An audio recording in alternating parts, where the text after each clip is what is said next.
Hola a todos, un cordial saludo. En este espacio le venimos a hablar sobre el síndrome de Burnout, más conocido como el síndrome del quemado o el síndrome de desmoralización o agotamiento personal. ¿Qué es el síndrome de Burnout y a quiénes les afecta? El síndrome de Burnout es un tipo de estrés laboral, estado de agotamiento físico, emocional y mental que tiene consecuencias la autoestima de un trabajador. Con base a esa respuesta, queremos decir que el estrés laboral es crónico. El estrés es continuo durante un periodo prolongado. ¿A quiénes les afecta? Este se produce principalmente en los marcos laborales profesionales que se centra en la prestación de un servicio o la atención al público. Ejemplo, los médicos, las enfermeras, los profesores, Porque el burnout se considera una enfermedad laboral. El burnout se considera una enfermedad laboral porque se encuentra incluida en la tabla de enfermedades laborales derivados del estrés crónico en el lugar de trabajo y pueden causar síntomas emocionales como cansancio, mal humor, ansiedad, agotamiento, disminución de la productividad. Cometer errores en los cognitivos puede causar dificultad de concentración, confusión y olvidos. En el síndrome del burnout debemos tener en cuenta dos cosas. La primera, sabemos que es un estrés crónico. Para que haya ese estrés o ese cuadro de estrés crónico, se tiene que decomponer de factores repetitentes. ¿A qué nos referimos con factores? ¿Cuáles son los factores? Los turnos laborales, los horarios de trabajo, la estabilidad del puesto o aquellas estrategias que implementan hoy en día las empresas que lo que hacen es minimizar costos en personal y ampliar las responsabilidades, las actividades en el actual personal que ya existe. Lo que hace es sobrecargarlos de trabajo de lo que ya tienen y de las actividades que ya tienen asignadas. 2. El síndrome del burnout es más un proceso que un estado como tal. ¿Por qué? Se ha demostrado que la enfermedad como tal tiene 4 etapas. La primera, de forma leve, de forma moderada, de forma grave y de forma ya extrema. ¿A qué nos referimos en una forma leve? Como tal aparecen síntomas como dolores de cabeza, dolores de espalda, lumbalgia, el trabajador se vuelve poco operativo.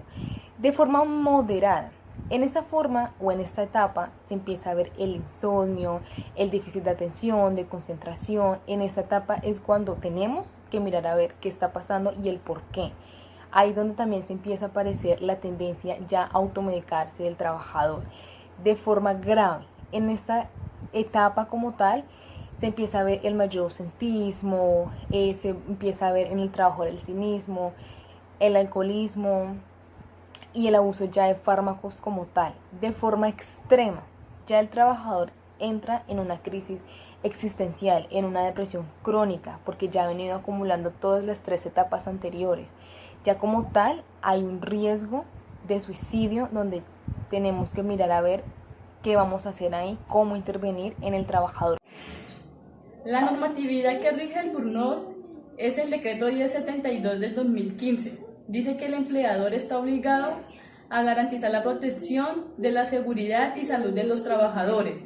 Otra es el decreto 1477 del 2014, el cual se expide la tabla de enfermedades laborales en la sección 4, que habla sobre los agentes psicosociales.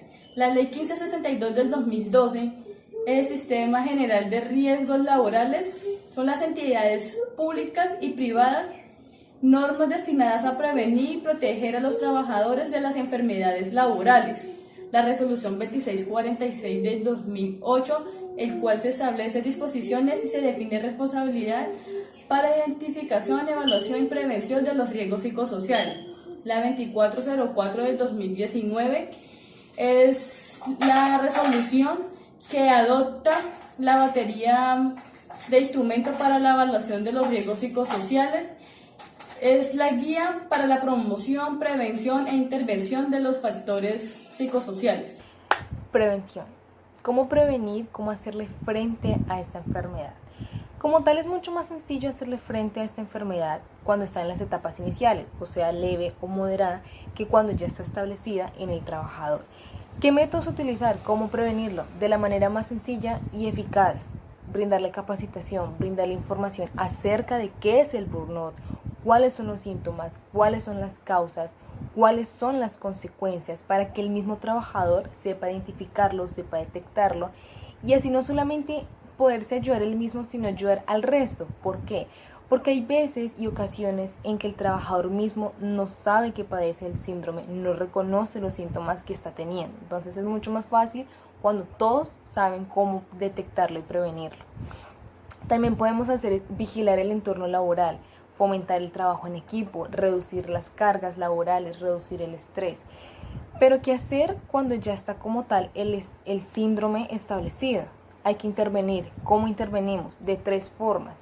De forma individual, de forma grupal y a nivel de la organización. De forma individual, ¿cómo podemos intervenir?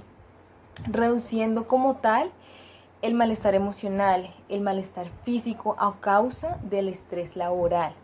Respire, cuenta hasta 10. Cuando le digan eso, no lo tomen como un chiste, porque eso sirve mucho para que el trabajador o usted mismo se pueda relajar un poco.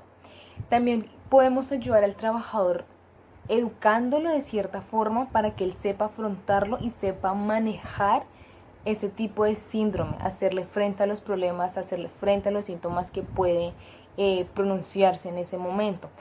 De forma grupal, rompiendo el silencio, fomentando la socialización, las integraciones grupales, para que se reduzca así el estrés como tal, que se mantenga en la organización o en diferentes procesos.